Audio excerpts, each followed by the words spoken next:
რისთვის ემზადება მოზარდი და როგორ ემზადება იგი მომდევნო ეტაპის გასავლელად.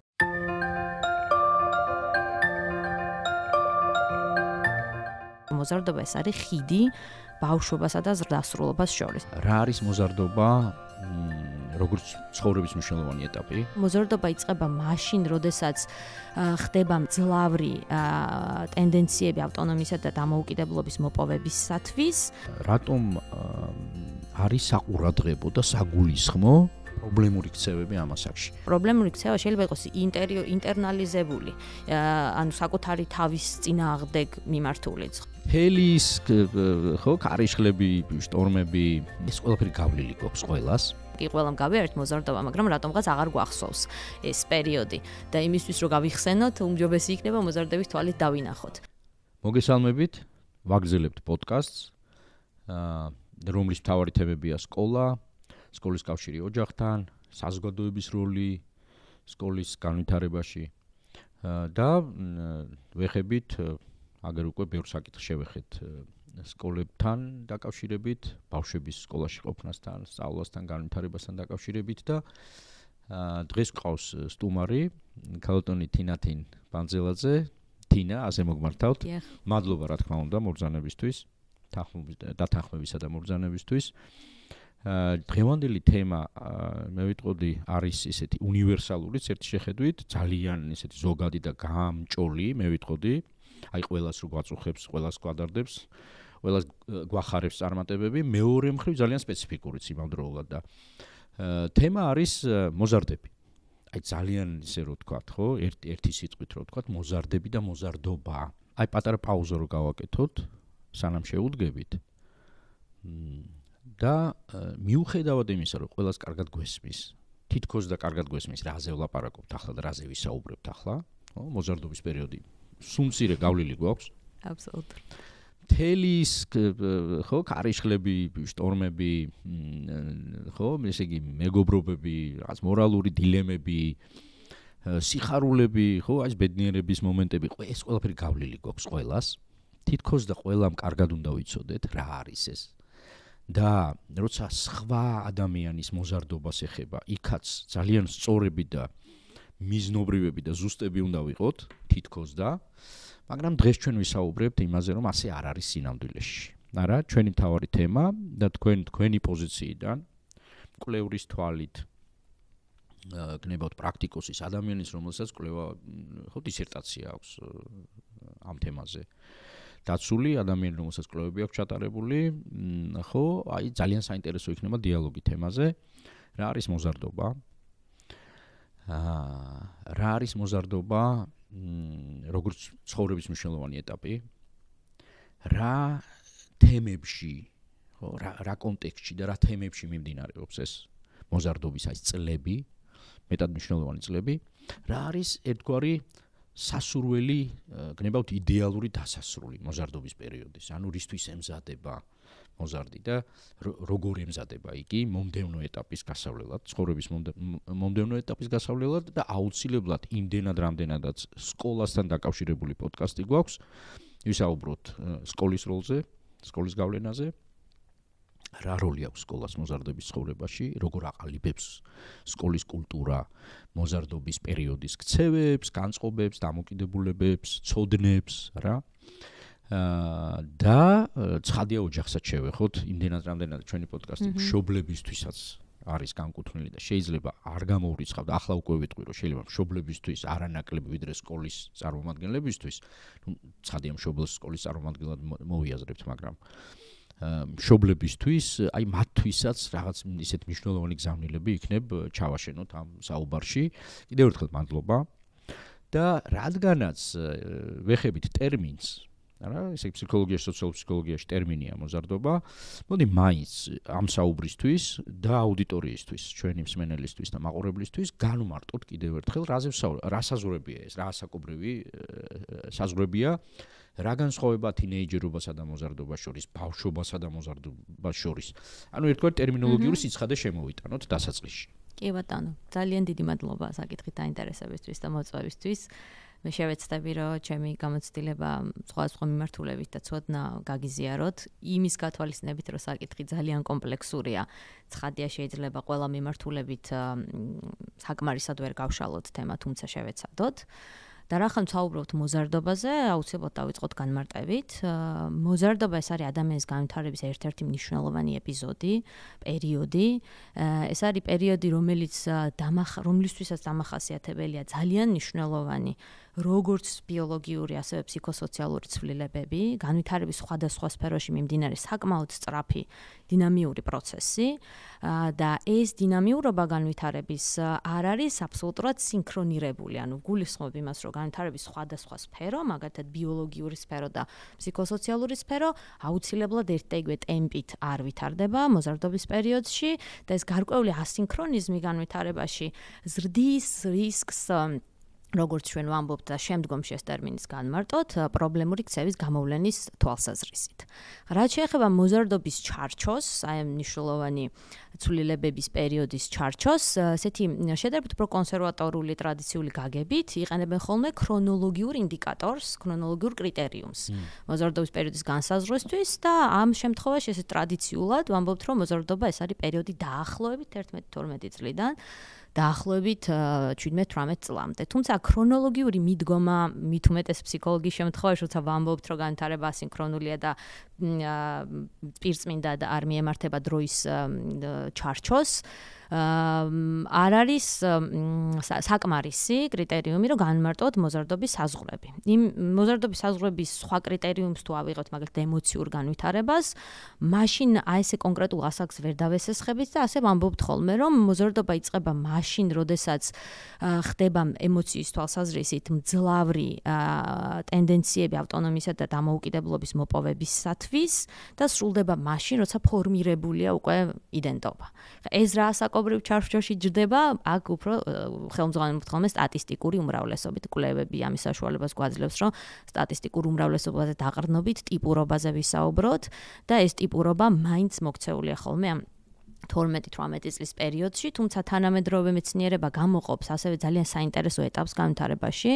ეს არის ადრეული მოწიფულობა, რომელიც 18-დან 21 წლამდე, ზოგი მეცნიერი შეფასების 25 წლამდე პერიოდსაც მოიცავს და პრინციპში ჩვენ რომ ვთქვით დასასრული ემოციური განვითარების პერსპექტივიდან მოზარდობისა, როდის შეიძლება დადგეს, როცა იდენტობა ფორმირებული, ავტონომიის სტატუსი და დამოუკიდებლობა მოპოვებულია და ადამიანს აქვს დამოუკიდებლად ფუნქციონირების მზაობა შექმნილი, ეს შეიძლება ზოგი მეცნიერის შეფასებით განსაკუთრებით ნეიროფსიქოლოგიური პერსპექტივიდან შეიძლება 25 წლამდეც კი საჭიროებდეს განვითარების თვალსაზრისით თუ შევხედავთ. ეხლა ყველაზე უფრო კონსერვატორული მიდგომით და საიმისოდაც რომ ჩვენ დისკუსიაში უფრო შევძლოთ მარტივად ოპერირება, განსაზღვრავთ ადრეულ მოზარდობას დაახლოებით 12-დან 14 წლამდე პერიოდად, შუა მოზარდობას 14-დან 16 წლამდე პერიოდად, გვიან მოზარდობას 17-დან 18 წლამდე პერიოდად და ასეთი დაყოფა მნიშვნელოვანი, იმიტომ რომ განვითარების დინამიური ტემპიდან გამომდინარე, ეს თითქოს ერთი შეხედვით სულ რაღაც 6-8 წლიანი პერიოდიც მნიშვნელოვანი განსხვავებებით ხასიათდება იმის მიხედვით ადრეულ მოზარდობაზე ვსაუბრობთ, შუა მოზარდობაზე თუ გვიან მოზარდობაზე. ხა კონტექსტში რომ განვიხილოთ, ყველაზე მნიშვნელოვანი კონტექსტი ინდივიდუალურ დონეზე ეს არის ავტონომიის და დამოუკიდებლობის მოთხოვნილება, იმიტომ რომ მოზარდობა ეს არის ხიდი ბავშვობასა და ზრდასრულობას შორის. ეს არის საკმაოდ ვიწრო ხიდი, რომელიც ადამიანმა უნდა გაიაროს, რათა ბავშვობის ეტაპიდან გადავიდეს ზრდასრულობის ეტაპზე. და ამ ხიდის გადალახვის პროცესში კონტექსტი ინდივიდუალურ დონეზე სწორედ ეს ავტონომიისა და დამოუკიდებლობის ძალიან ძლიერი ტენდენცია, მოთხოვნილება, ხოლო სოციალურ კონტექსტს ქმნიან პირველ რიგში თანატოლები, როგორც ყველაზე უფრო მისაბაძი, ავტორიტეტული რეფერენტული ჯგუფი და ამ კონტექსტის საფუძველში აუცილებლად უნდა შევხედოთ ოჯახს, როგორც სოციალიზაციის მთავარ აგენტს, აქტორს და როგორც თქვენ ახსენეთ, სკოლასაც. აქვე არ მინდა გამოგვრჩეს შედარებით უფრო გლობალურ დონეზე საზოგადოება და საზოგადოების მხრიდან გავლენის ისეთი ფორმები, როგორიც არის დარწმუნება ან იძულება და შინაარსები, როგორიც არის წმენები და დამოკიდებულებები, რომლებიც შეიძლება საზოგადოებისგან აითვისოს სოციალიზაციის პროცესში მოზარდმა და მას კონდეს არანაკლებ მნიშვნელოვანი გავლენა მისი ქცევის ფორმირებაზე. ძალიან დიდი მადლობა ამ პირველი მიმოხილვისთვის, იმიტომ რომ გონია კარგად განსაზღვრეთ ის კონტექსტი და ძირითად თემად მოდი ფოკუსირდეთ პრობლემურ ქცევაზე. და შემდეგი საკითხი, რომელიც შეგვიძლია ასე მივაბად ჩვენ საუბარს, არის რატომ არის საყურადღებო და საგულისხმო პრობლემური ქცევები ამ ასაკში. რა ადგილი აქვს პრობლემურ ქცევას? მოდი ესე ვთქვათ, რომ ესე მოზარდობისადმი საზოგადოებაში, მით უმეტეს აი ბოლოს თქვენ საზოგადოების ადგილზე და მის მიმართებებზე ისაუბრეთ. საზოგადოებაში რაღაცნაირი ეს სტერეოტიპებით გაჯერებული დამოკიდებულებებია ხშირად გავრცელებული და ეს არ არის მხოლოდ საქართველოს თემა. საზოგადოებას აქვს როგორც წესი ესეთ პოლარიზებული შეხედულებები, ან ზედმეტად რომანტიზება მოზარდობის და ამას ხშირად წვეულებებზე, სუფრებთან, ხო, დაბადების დღეებზე ვისმენთ ხოლმე, რომ ეს არის რაღაც ესეთი ფერადი, ძალიან გემრიელი და ესეთ ლამაზი პერიოდი, ხო, რომელიც აი რაღაც არის საჩუქარი და ჯილდო. მაშინ როცა სულ ცოტა ხნის წინ თქვენ თქვით, რომ ეს არის ვიწრო ბეწვის ხიდი, რომელზე გადასვლაც ძალიან სერიოზულ, ხო, ესე იგი მობილიზაციას რაღაც იდენტობებთან ჭიდილს, თელ ამბებს მოითხოვს.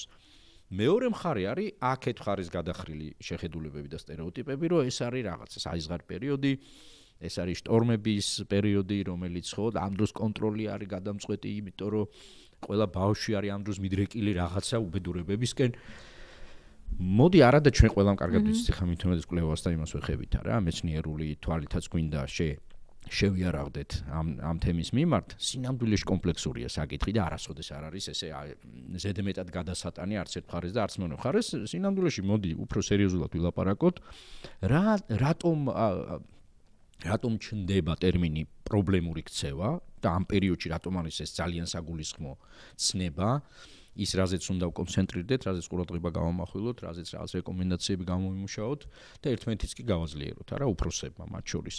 იმისათვის, რომ ამ პერიოდმა ნაყოფიერად და სასარგებლოდ და კარგად ჩაიაროს. პრობლემური ქცევა მასშტაბები. მოდი აი ესეც განვმარტოთ. რა არის წყარო? რატომ ხდება ეს თემა პრობლემური ქცევა, მართლაც პრობლემური? კი ბატონო, მაშინ მეორე მნიშვნელოვანი ტერმინი თუ ცნება განვარტოთ მოზარდობის ასაკისთვის რელევანტური, შესაბამისი, რა არის პრობლემური ქცევა?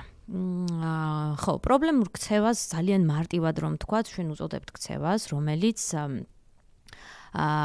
გარკვეულწილად ცილდება იმ დიაპაზონს, ნორმის იმ დიაპაზონს, რომელიც არის განსაზღვრული ან პირობითად წერილობითად, აი ფორმალურ ნორმებისგან არის გადახრა, შეიძლება იყოს უკიდურეს შემთხვევაში კანონმდებლობიდან გადახრა, სკოლის შიდა განაწესიდან და ამ შემდეგ, მაგრამ უფრო ხშირად ეს არის არაფორმალური ნორმებისგან გადახრა, ნორმებისგან, რომელიც რაღაც მოლოდინების სახით არსებობს და ფუნქციონირებს ოჯახში, როგორც სოციალური მოლოდინები გვაქვს ხო ბავშვის მიმართ, რომ ის უნდა მოიქცეს ასე და არ უნდა მოიქცეს ისე. კი ბატონო.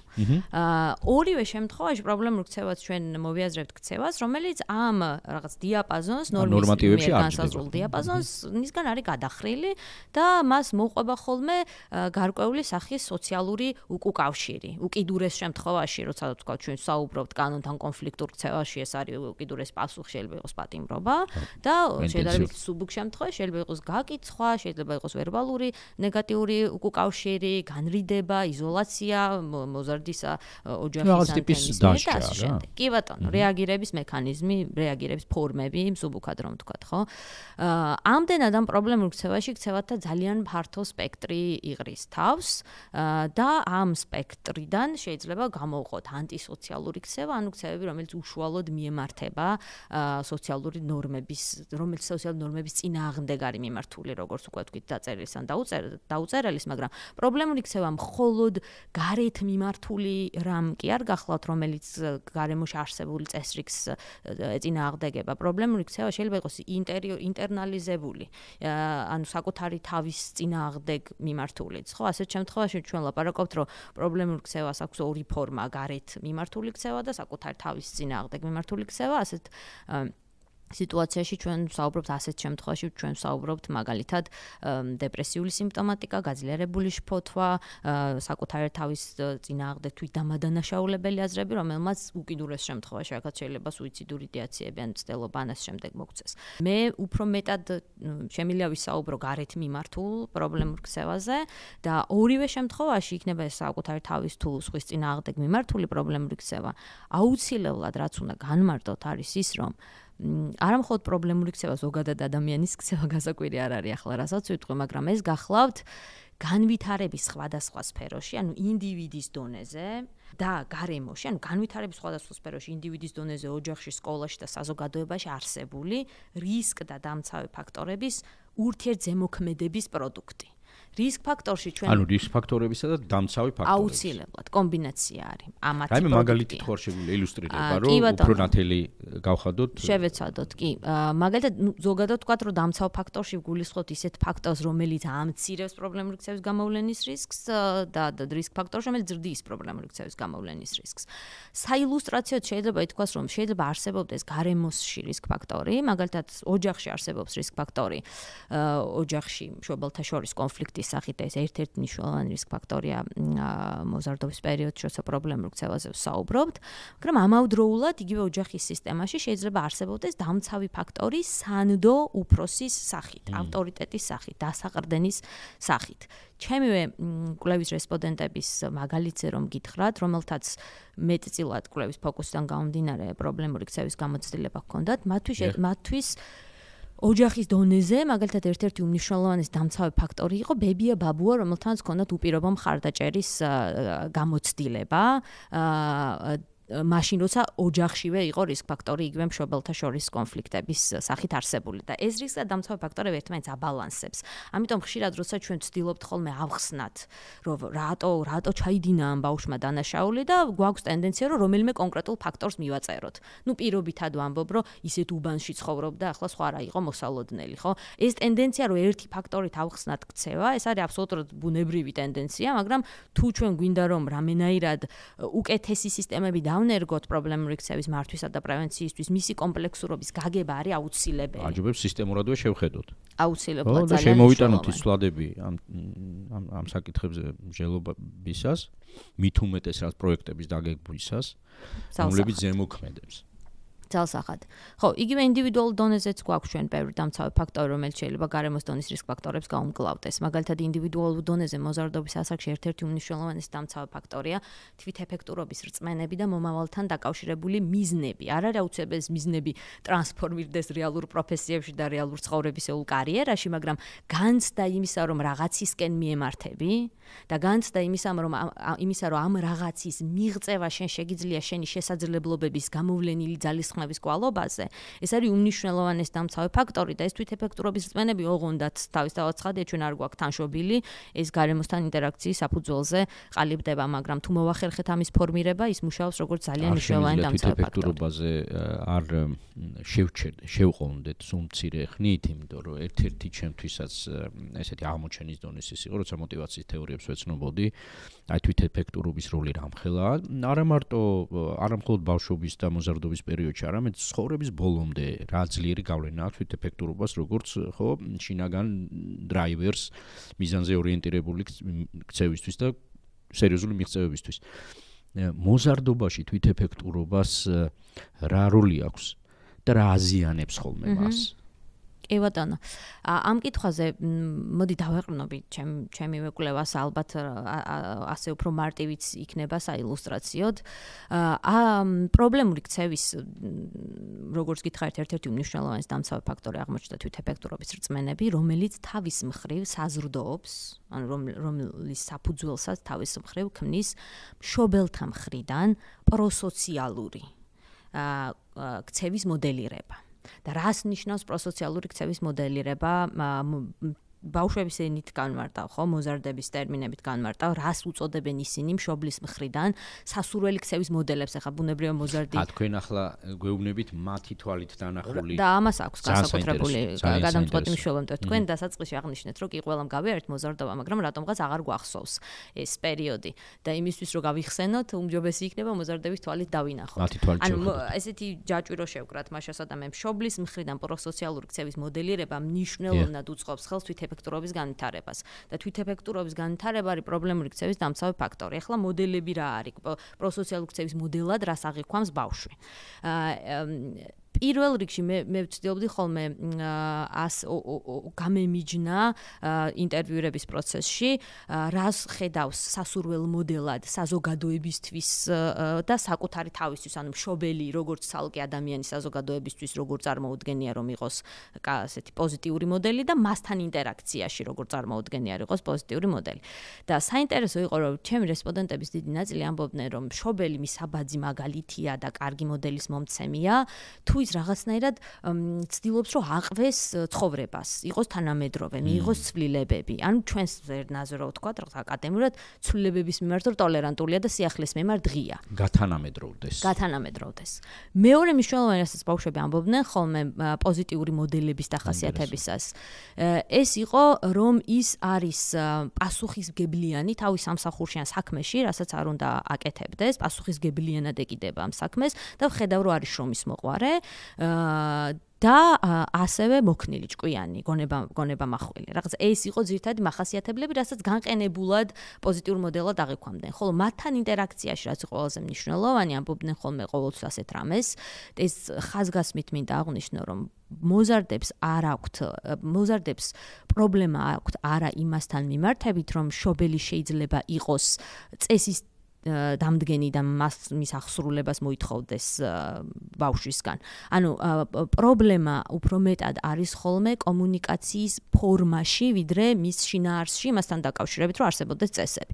მე მინდა გითხრათ, რომ ჩემი ზოგიერთი რესპონდენტი, როცა ჩვენ იდეალურ მშობლობაზე ვლაპარაკობდით, ასეთ კითხვას უსვამდი, რა შენ რომ წარმოიდგინო თავი მშობლის ადგილზე, რას გააკეთებდი შენი შვილისთვის, არაერთი რესპონდენტი აღნიშნავდა, რომ კაცრი ვიქნებოდი, წესებს დავადგენდი და მივყვებოდი ამ წესების თვალს ვადევნებდი ეს წესები სრულდება თუ არა. ანუ წესების არსებობაში არ არის პრობლემა, ამას ისინი იღებენ როგორც საჭიროს, პრობლემა როგორ არის ეს წესები მათთან მიტანილი.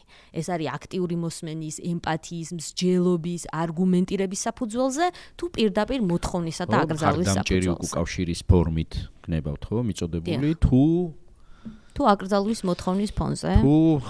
თუ ეს სიმკაცრევლინდება ხო, აკრძალვებში, დამსჯელობითი ტონით საუბარში და ამ შემდეგ. კი ბატონო. აი ამ მიმართულებით აი პირობითად თუ გამოვყობთ მოკლედ როგორ შეიძლება რომ კომუნიკაციის ნაწილში მშობელი იყოს მოდელი შვილისთვის, ასე დავყოთ, ხო, არსებობს რაღაც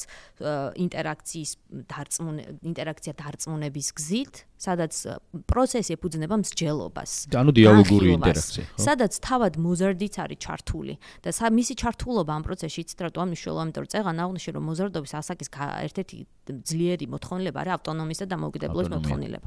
მე თუ არ მსჯელობაში ჩართული, ან ჩემს აზრს გამოვთქვამ და ეს აზრი გარკვეულწილად მაინც საბოლოო პროდუქტში გათვალისწინებულია, ეს არის საუკეთესო გზა პოზიტიური, პროსოციალური გზით დაკმაყოფილდეს ჩემი ავტონომიის და დამოუკიდებლობის მოთხოვნილება.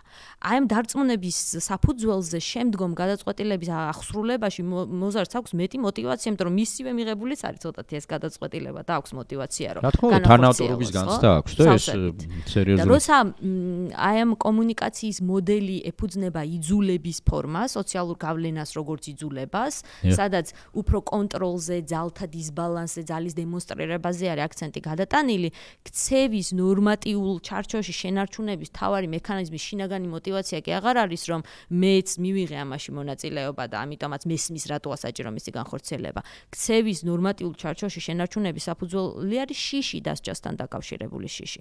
და დასჯასთან დაკავშირებული შიშიც როგორ მუშაობს, რასაც ჩემი რესპონდენტებიც ამბობდნენ და ჩემი გამოცდილებით მოზარდებთან ურთიერთობაში, ის ხდის ბავშვს უფრო ჭკვიანსა და მოქნილს, თავი აარიდოს ნორმებს, რაც შეიძლება ბევრი რამ დაუმალოს მშობელს და რაც შეიძლება ნაკლები რამ გაიგოს მშობელმა მის პრობლემურ ქცევას. ანუ ერთგვარი, მოდი ვთქვათ ესე, ნეგატიური ან შეიძლება დესტრუქციულიც კი გონება מחვილობის გამომუშავებაზე ვსაუბრობთ ახლა ხო?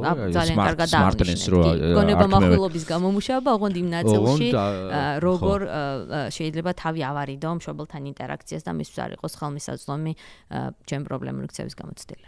რა საინტერესოა ეს ყველაფერი.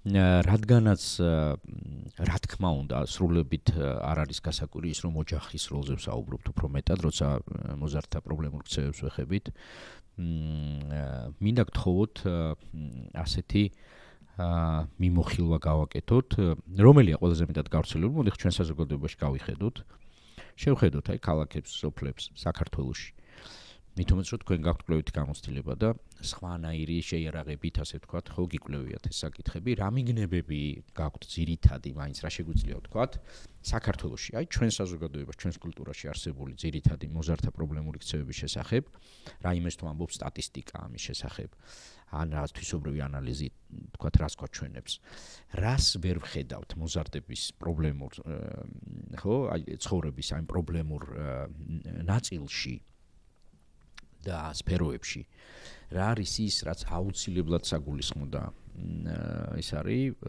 ხო შესამჩნევია მაგრამ ვერ ვამჩნევთ რა სტერეოტიპების გამო ან იმიტომ რომ ვერ ვიცლით მათ შესამჩნევად ან შეიძლება თვალი არ გვაქვს გავარჯიშებული იმისთვის რომ შევამჩნიოთ ის რაც აუცილებლად უნდა შევამჩნიოთ იმიტომ რომ პრობლემური ქცევა პრობლემურია მართლაც და ის შეიძლება სერიოზულ დესტრუქციებში გადაიზარდოს აგერ არის ქვეყნები სადაც უკვე განგაში ის ზარი აქვთ ხო ჩართული სუიციდების რაოდენობის მატებასთან დაკავშირებით და ასე შემდეგ მოდი აი რომ შევეხოთ ამ საკითხებს რას ვერ ვამჩნევთ და რა ჯობს რომ კაფიოდ ვიცოდეთ რას დავაკვირდეთ რაც შეეხება ტენდენციებს რასაც ჭირდება რაღაც ესეთი რეპრეზენტატული და განზოგადებადი კვლევითი მონაცემები სამწუხაროდ ჩვენ არ გვაქვს ასეთი კვლევითი შეიარაღება ზოგადად ამ მიმართულებით ჩვენ გვაკლია როგორც აღწერითი მონაცემები რომელიც ზოგადად მოგცემდა სურათს თქვა რა ტიპის პრობლემური ქცევის ტენდენცია იზრდება ან მცირდება ეს არის საკუთრების წინააღმდეგ მიმართული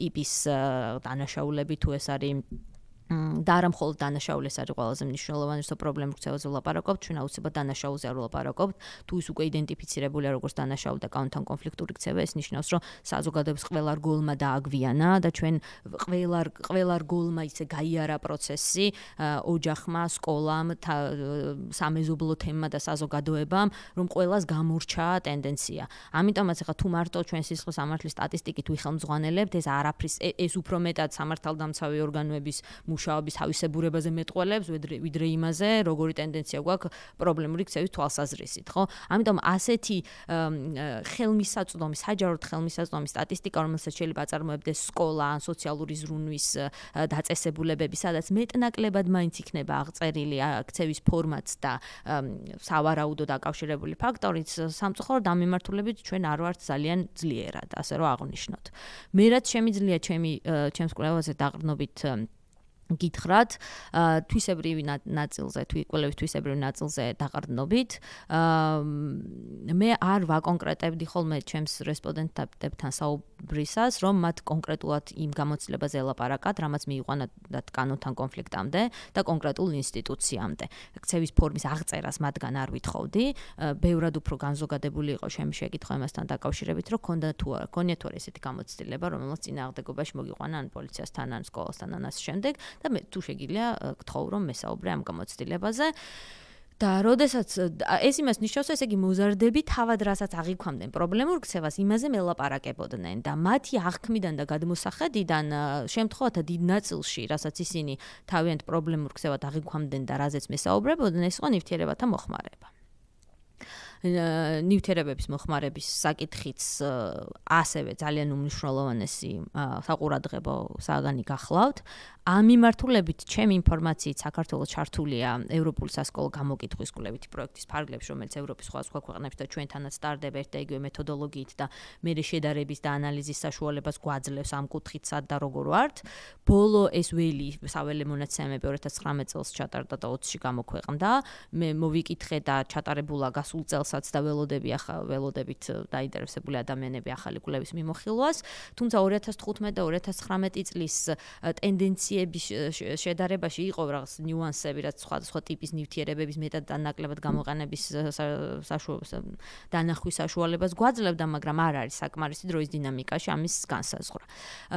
ხო, ეს რაც შემიძლია გითხრათ, ესეთი მცირედი ტენდენციის სახით, ბოლო პერიოდში ძალიან საინტერესოა, მაგრამ ამასაც ალბათ ვისებრივი კვლევების პერსპექტივიდან თუ გეტყვით, იმიტომ რომ ამაზეც განზოგადებული სტატისტიკური მონაცემები არ გვაქვს, ძალიან მნიშვნელოვანი ტენდენციად შეიძლება იქცეს და ჩემი აზრით ძალიან საყურადღებოა. ეს არის სუბკულტურები და ძალადობრივი რადიკალიზაცია, რომელიც ხანდახან და ამას სჭირდება მეტი გამოკვლევა, შეიძლება ეფუძნებოდეს ტრადიციულად პოლიტიკურ იდეოლოგიას, მაგალითად ულტრამემარჯვენე რადიკალიზაცია, ან ულტრამემარცხენე რადიკალიზაცია, ხა ეს არ ნიშნავს, რომ მოზარდები პოლიტიკურ იდეოლოგიაში ძალიან კარგად არიან გაწვრთნილები, მაგრამ ეს არის ძალადობრივი რადიკალიზაციის სივრცე და რისკი, რომელიც საჭიროებს გამოკვლევას, იმიტომ რომ საერთაშორისო კვლევები მიუთითებს, რომ სუბკულტურებში ძალადობრივი რადიკალიზაციის საფრთხე, განსაკუთრებით ულტრამემარჯვენე ძალადობრივი რადიკალიზაციის საფრთხე საყურადღებოა და ჩვენ ჯერჯერობით რაღაცა პულსის პოვნას ვცდილობთ. რა ქცევებით შეგვიძლია მაგალითებით კიდევ ერთხელ მინდა გთხოვოთ. რა ტიპის ქცევებში მჟღავნდება, ვლინდება? ძალადობრივ რადიკალიზაციას გულისხმობთ, ხო? ალბათ აქ ყველაზე მნიშვნელოვანი მაინც ის არის, რომ ჯერ ჩვენ ტერმინების დონეზეც კი ძალიან ცოტა რამ ვიცით და ცნობიერება ამ ნაწილში გვაქვს ძალიან ნაკლები. სკოლასთან მიმართებით არის ალბათ ყველაზე საყურადღებო და ერთ-ერთი მნიშვნელოვანი ინდიკატორია, მაგალითად, როდესაც მოზარდი ჭარბად ინტერესდება პოლიტიკით. ეხლა ჩვენი კონტექსტის გათვალისწინებით ეს არ არის გასაკვირი და ჩვენთან შეიძლება პოლიტიკით დაინტერესების ნორმა იყოს ბევრად უფრო მაღალი ვიდრე სხვაგან არსებული ვითარების გათვალისწინებით, მაგრამ როდესაც ის რაღაც მხარის ირჩევს და ამ მხარის დაცვის მიმართულებით არის ძალიან რადიკალური, მათ შორის ვერბალურ განცხადებებში. თუმცა ეს შეიძლება ჩავთვალოთ როგორც ესეთი მსუბუქი დონის, დაბალი დონის რისკი. ცოტა უფრო საშუალო დონის რისკი არის, როდესაც ის შეიძლება ონლაინ ჯგუფებში წევრიანდებოდეს და იღებდეს ინფორმაციას ამ რადიკალური ჯგუფების საქმიანობაზე. კიდევ უფრო მომატებული რისკია თუ ის ამ ძალადობრივი იქცევის შემცველი ვიდეო მასალის ან სოციალურ მედიაში გავრცელებული კონტენტის თანატოლებისთვის დემონსტრირებას ცდილობს, პოპულარიზაციას და დანახვებას ცდილობს და გამოირჩევა ძალიან ესეთი რადიკალური შეხედულებებით გარკვეული ჯგუფების მიმართ, რომელიც შეიძლება იყოს კონკრეტული სუბკულტურის თუ იდეოლოგიის ჩარჩოში დისკრიმინაციის სამიზნე. და კი ბევრად უფრო მომეტებულია რისკი, როდესაც თუმცა მე ვიმედოვნებ, რომ ჩვენ ამ დონის რისკის წინაშე შეიძლება ჯერ არ ვიდგეთ, როდესაც უკვე ის ჩართულია ძალადობრივი აქტის ორგანიზებაში, რაც შეიძლება სკოლის დონეზე გამოვლინდეს, მაგალითად ცივი იარაღის დარების გამოყენების ან არც გამოყენების, მაგრამ თანატოლებთან ილუსტრირების, დემონსტრირების საფუძველზე. ასეთი გაიდლაინები, საკმაოდ კაფიო გაიდლაინები, როგორ გაუმკლავდეთ რადიკალიზაციას სკოლაში, არსებობს ბევრ განვითარებულ სახელმწიფოში და ძალიან მნიშვნელოვანი იქნება და ჩემი აზრით, რომ ჩვენ სკოლასაც ეფიქრა მიმართულებით, თუმცა გაიდლაინების განვითარებამდე, როგორც უკვე გითხარით, საერთოდ საკითხის იდენტიფიცირება მნიშვნელოვანი გავართ თუ არა ჩვენ ამ გამოწვევის წინაშე, იმიტომ რომ ეს არის გლობალური ტენდენცია მოზარდთა პრობლემური ქცევის კუთხით, რაზეც ახლა ვსაუბრობთ, ძალადობრივი რადიკალიზაცია, ჩვენ სად ვართ ამ მიმართულებით, რისკის რა დონეზე ვართ, რა არის ჩვენთან ამის ინდიკატორები და ამის მერე ალბათ უმჯობესი იქნებოდა, რომ გვეფიქრა გამკვლევების მიმართულებით მასწავლებელთათვის. ძალიან დიდი მადლობა. აი ახლა ნელ-ნელა პრინციპში შეგვიძლია დასრულებისკენ წავიდე და ძალიან კარგად ერთგვარი ხიდი გაჩნდა ჩვენ საუბარში სკოლისკენ. ოდესღაც სკოლისკენ გავაკეთოთ ფოკუსირება, მით უმეტეს რომ თქვით კიდეც ეს არის სკოლის პოდკასტი, კარგი სკოლის შესახებ და თინა აი მაინტერესებს რა სიტყვოდი კარგი სკოლის შესახებ. ცხადია ჩვენი თემის და ჩვენი ამ დიალოგის კონტექსტში რა არის კარგი სკოლა, როგორ უყურებს კარგი სკოლა იმ თემებს მოზარდთა ცხოვრებას საერთოდაც და განვითარებას, აი იმ გზის, ცხოვრების გზის ამ მნიშვნელოვან ეპიზოდს, რომლის უამრავ საათს სწორედ სკოლაში, ხო, როგორც ორგანიზაციაში ატარებს ბავშვი. რა სახეს რა სახით ხდება სტიმულირება პრობლემური ქცევების სკოლაში, თქვათ აი კლასელებთან ურთიერთობაში. როგორ ყალიბდება პრობლემური ქცევები, ხო? ესე სკოლა. ან თუ გნებავთ სკოლაში უფროსი სკოლის დასრული წარმომადგენლების ქცევებიდან როგორ ხდება სტიმულირება პრობლემური ქცევების და რაც ყველაზე მნიშვნელოვანია, კარგ სკოლაში რა განწყობების გარდა ქმედებები და ესე იგი სკოლის კულტურა, სკოლის პოლიტიკა, შინაგანაწესი, რა ვიცი, როგორ წესრიგდება ეს საკითხი, როგორ იმართება, ასე ვთქვათ, მენეჯმენტს როგორ ექვემდებარება პრობლემური ქცევები, პრევენციით დაწყებული და დამთავრებული უკვე ხო პოსტფაქტუმ მოქმედებებით. კი ბატონო. თქვენ დასაწყისში აღნიშნეთ ამას გამოვეხმაურებ, იმიტომ რომ ჩემი აზრით ამას მნიშვნელოვანი ბმა აქვს სკოლასთან, რომ რაღაც არსებობს ორმაგი ხატი მოზარდობის, ხო, ძალიან რომანტიზირებული, ან ძალიან დემონიზირებული. ამ კონტექსტში მინდოდა მეხსენებინა და ახლა ვიტყვი თქვენს ნებართვით, რომ მოზარდობა გარდა იმისა, რომ ეს არის ეს ხიდი, რაც ჩვენ ვილაპარაკეთ, არც თუ ისე მარტივად გასავლელი, ეს არის შესაძლებლობების ფანჯარა, შესაძლებლობების პერიოდი. რაც იმას ნიშნავს, რომ ნეიროფსიქოლოგიური განვითარების პერსპექტივიდანაც რომ ვისაუბროთ, მართალია ამ დროს რაღაცა გაზრდილი დოფამინერგული აქტივობა მოზარდ ჯილდოს მიმართ და რისკის მიმართ უფრო სენსიტიურს ხდის ერთი მხრივ, მაგრამ მეორე მხრივ განვითარებული კოგნიტური შესაძლებლობების კვალობაზე ის ხდება ბევრად უფრო გონიერი და ბრძენი ადამიანი და რაში გამოიხატება ეს სკოლის კონტექსტში, ვინდა ამას ხაზი გაუსვათ. მოზარდები უკვე ნორმებს, იმიტომ რომ ნორმების გაგება სკოლის კონტექსტში ამშვენია, იმიტომ რომ სკოლაში კონფლიქტის განსაკუთრებით მასწავლებელთან და დირექციასთან კონფლიქტის საფუძველი ხშირად არის ნორმების დარღვევა, სკოლის შიდა განაწესის დარღვევა და ასე შემდეგ. უნდა გვესმოდეს, რომ მოზარდები ნორმებს უკვე აღარ უყურებენ მხოლოდ როგორც რაღაც კონვენციებს, რომ რაღაც რამდენიმე ადამიანმა ასე გადაწყვიტა და ეს არის აუცილებელი განსახორციელებლად. მოზარდები უკვე იწყებენ გამიჯნონ ერთმანეთისგან პირობითი წესი, რომელიც რამდენიმე ადამიანმა გადაწყვიტა, რომ ასე უნდა იყოს სწორი და მორალური წესი. ანუ ნორმა მათთვის იმ შემთხვევაში არის სამართლიანი აღსასრულებლად და არ აქვთ პრობლემა ამ ნორმის დასაწესებელია რა. კი ბატონო, თუ მასში ხედავენ არა მხოლოდ დათქმის კომპონენტს, რომ უბრალოდ ასე გადაწყვიტა დირექციამ და მასწავლებელმა რო შეენარჩუნოთ, არამედ ხედავენ მორალურობის კომპონენტსაც, რომ ეს სწორია, სამართლიანია, თანაბრად გათვალისწინებულია მისი ინტერესის და ასე შემდეგ. მეორე მხრივ უნდა გვესმოდეს, რომ ამ შესაძლებლობების ასაკს გარდა იმისა, რომ ესე იგი ნორმის მორალურ მხარეზეც იწყებს მოზარდი მსჯელობას, ისინი ხშირად ძალიან კარგად და აწუკვე ბევრად უფრო კარგად ვიდრე ბავშვობის ასაკში გამიჯნავენ ერთმანეთსგან ავტორიტეტის უფლება-მოვალეობებს და ეს ძალიან კარგად ესმით, რომ მაგათად დირექტორს ეს უფლება-მოვალეობები აქვს, პედაგოგს ეს უფლება-მოვალეობები აქვს და ამ კონკრეტული ადამიანის პერსონალურ გადაწყვეტილებებსა და შეხედულებებს. ანუ რისი თქმა მინდა ამით, რომ მათ ავტორიტეტის უფლება-მოვალეობასთან მიმართებით კი არ აქვთ პრობლემა მოზარდებს, რომ რატო აწესებს დირექტორი წესს, რატო ითხოვს მასწავლებელი გაკვეთილის ჩაბარებას.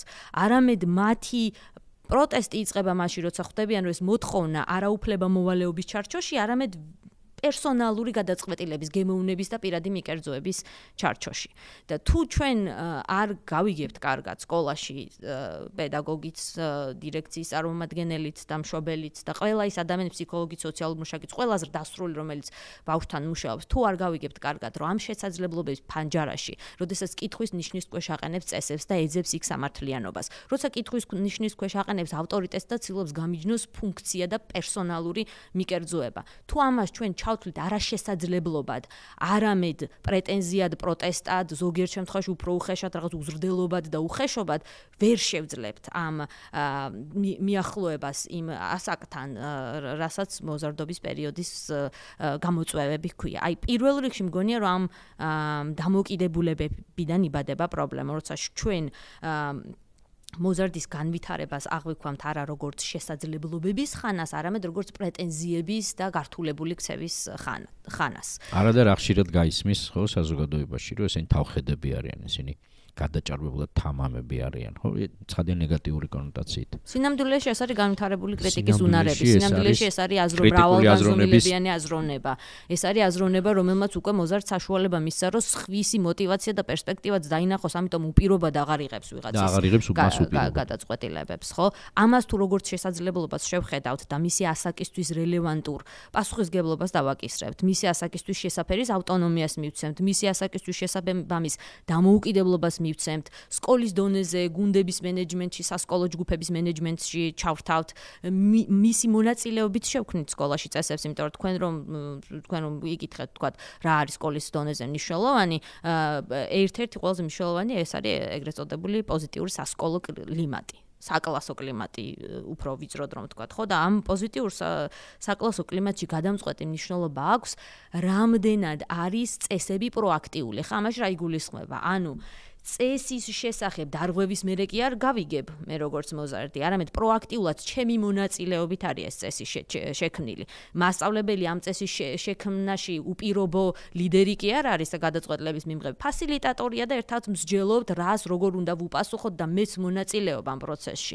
ეს არის ერთ-ერთი უმნიშვნელოვანესი ფაქტორი პოზიტიური საკლასო კლიმატის, რომელიც დამცავი ფაქტორია იმ პრობლემური ქცევების ჩვენ რაზეც ვლაპარაკობთ. მეორე და უმნიშვნელოვანესი არის თავად სწავლების მეთოდოლოგია, რომელიც აუცილებლად მნიშვნელოვანია ვთქვათ, რომ უნდა იყოს ინტერაქციული. მოზარდობის პერიოდში, სადაც ისედაც ჩვენ გვაქვს საკმაოდ ისე ძლიერი ტენდენცია ექსტრემალური გამოცდილების, შეგრძნებათა მაძიებლობის, სარისკო ტიპის განსხვავებული გამოცდილებების მიღების რუტინული სწავლება ავტომატურად ნიშნავს ბავშვის სასწავლო პროცესიდან ამოვარდნას. და ეს რუტინა როცა ნაცვლდება ინტერაქციით, სადაც ბავშვი ჩართულია იდეების ფორმირებაში, მათ განხორციელებაში, სადაც ის მონაწილეობს არა როგორც დავალების ჩამბარებელი, არამედ ამ დავალების შემქმნელი, იდეის შექმნიდან დაწყებული, ფორმის შექმნით დასრულებული, ასეთ სასკოლო კლიმატი ბევრად მიმზიდველია და ბევრად უფრო უზრუნველყოფს ბავშვის ჩართულობას. და ძალიან მნიშვნელოვანია კოოპერაციული ჯგუფების არსებობა კლასის დონეზე, რომლის ფორმირებაშიც მასწავლებელს აქვს ცხადია მნიშვნელოვანესი როლი, რომ სხვადასხვა ინტერესით, მაგრამ მსგავსი შესაძლებლობებითა და სურვილებით გაერთიანებული ბავშვები მუშაობდნენ ასევე მათ მიერ ფორმირებულ იდეაზე.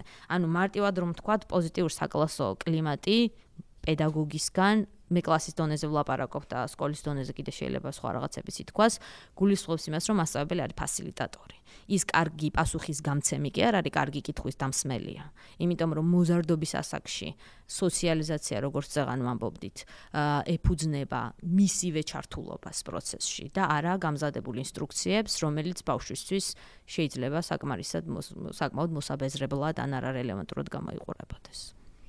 უმეტესი მადლობა, იმიტომ რომ სიამოვნებით გისმენთ და აი მოყვებით ამ რეფლექსიაში, კარგი სკოლა საბოლოო ჯამში მაინც, რომელი მხრიდანაც არ უნდა მივადგეთ და ამ პოდკასტებში სხვადასხვა კუთხიდან, სხვადასხვა პერსპექტივით ვაშუქებთ კარგ სკოლას. გარედან შიგნით ხო, როგორი კლიმატს შევეხებით, ეს სასკოლო კულტურას შევეხებით, შიგნით ურთიერთობებს, სწავლებისა და სწავლის პროცესებს, განათლება რა არის საერთოდ ხო და აი ამით მინდა რომ დავასრულო, მაინც გამოდის რომ აი ყველაზე მსხვილ ფაქტორებთან მივდივართ, რაც არის ინტერაქციული კომუნიკაცია, ხო, სკოლაში. ეს გაკვეთილზე იქნება თუ არაფორმალურ პერიოდებში, თანამშრომლობის კულტივირება, რაც შეიძლება ხშირად ისეთი სასწავლო აქტივობების პროექტების შეთავაზება მოსწავლეებისაც ისინი გუნდურ მუშაობაზე თანამშრომლობას მიეჩვევიან, მოდი ესე ვთქვათ.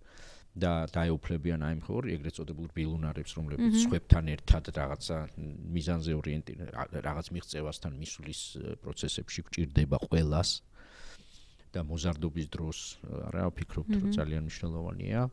კრიტიკული აზროვნება. დიახ, აი ამ ავტონომიურობის სწრაფი ზრდა, რაც მოზარდობის პერიოდს ახასიათებს, რა, როცა ეს არ არის უბრალოდ მოთხოვნა, არამედ ზოგჯერ გადარჩენის საფუძველიც კი არის, ზოგჯერ კი პირიქით შესაძლებლობების გახსნის და რეალიზების საფუძველია, რასაც ისევ ინტერაქტიული კლიმატი უწყობს ხელს, რა, დიალოგური კულტურა, აი ეს პლურალიზმი, აი ეს დიდი ევროპული მონაპოვარი მე ვიტყოდი, ხო, რომელიც განსხვავებულია ევროპული კულტურაც, მთლიანად ცივილიზაციას და ევროპული სკოლას კერძოდ და ბოლოს კრეატიულობა ალბათ, რა, თვით გამოხატვის, თვით რეალიზების, რაღაც სხვა ფორმით აი საშუალებების შეთავაზება მოსწავლეებისათვის, სადაც მათ მართლაც ექნებათ ავტორობის თუ თანაავტორობის განცდა, სადაც ხო, რაც სწორედაც რო თვითეფექტურობის და პლუს თუ პოზიტიური უკავშირით არის ხო ეს პროცესი გაჯერებული მასწავლებლების იქნებათ დირექტორის მხრიდან, მშობლების მხრიდან, აი იქ ვიღებთ უკვე ხო ისეთ სკოლას, ისეთ კლიმატს, ისეთ კულტურას, რომელშიც პრობლემური ქცევებიც ერთგვარად ხო პრევენციას ექვემდებარება. რა, იმიტომ რომ ჩართულია ისეთი მექანიზმები, რომლებიც ამ პროცესს უფრო დამცავი ფაქტორები, როგორც გემზანეთ, კი ბატონო, დამცავი ფაქტორებით არის უზრუნველყოფილი ეს პროცესი. ძალიან დიდი მადლობა. რას თხოვდით სკოლის დირექტორებს? აი ესეთი ის გამიჩნდა, ხა შეკითხოთ თქვენთან თინა. აი ორი თხოვნა თუ შეგიძლიათ, რომ აი მიმართოთ სკოლის დირექტორებს. აი იმდენად კაფეოდ დავინახე ახლა დირექტორის როლი, მიუხედავად იმისა, რომ პირდაპირ მათზე არ გვისაუბრია. მაგრამ იმდენად კაფეოდ ჩანს სკოლის, ხო, ესე იგი მართველი სკოლის ლიდერის როლი. იქნება აი კლიმატის შექმნაში და აი ყოველდღიური ინტერაქციების, პოზიტიური ყოველდღიური ინტერაქციების და კონსტრუქციული ჯანსაღი კლიმატის შექმნაში. რა შეგვიძლია თხოვოთ მათ?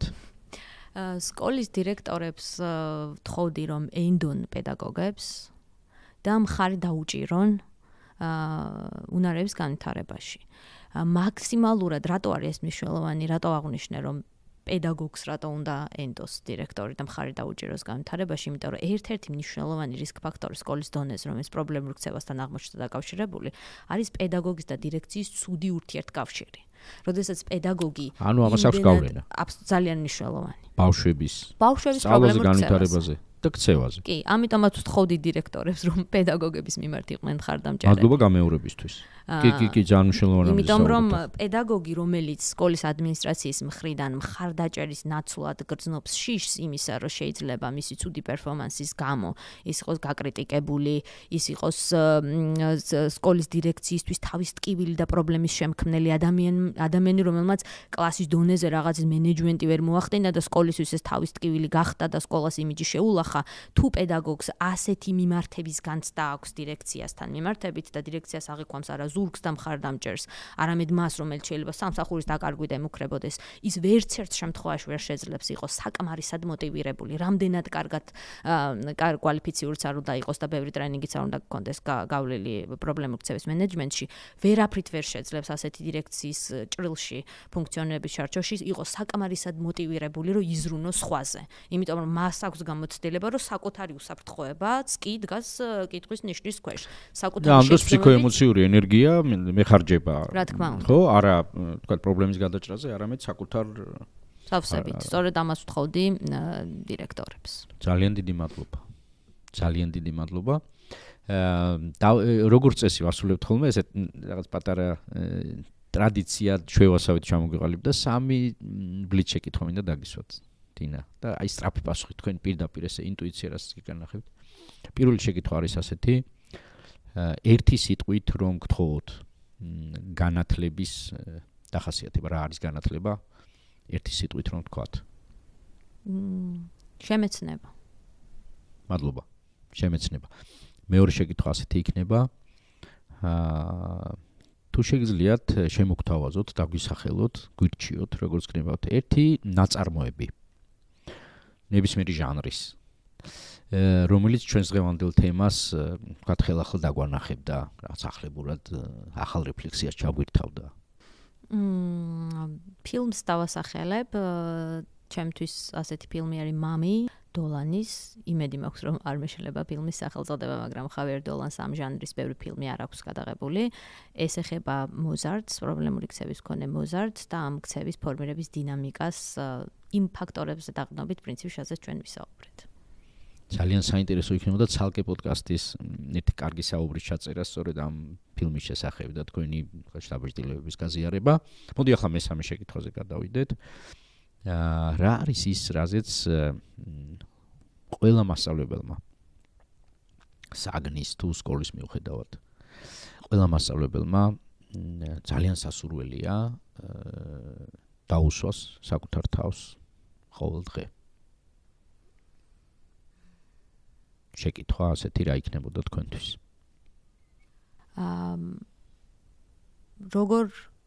ვინ არის ჩემთვის ჩემი მოსწავლე? ვინ არის მოსწავლე? ჩემი მოსწავლე არის ის, ვისთან მიმართებითაც მაკავშირებს ვალდებულებები, რომ ჩავატარო კონკრეტული საათის გაკვეთილი, თუ ადამიანი, რომლის განვითარებაშიც მე ჩემს წილ პასუხისმგებლობას ვგრძნობ. ვინ არის ჩემი მოსწავლე? ჩემთვის.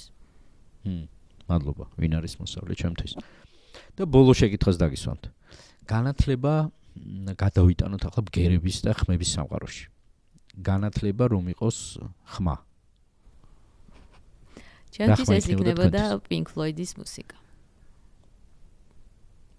დიდი მადლობა. პირიქით მადლობა. ძალიან საინტერესო და სასარგებლო საუბრისთვის. მადლობთ.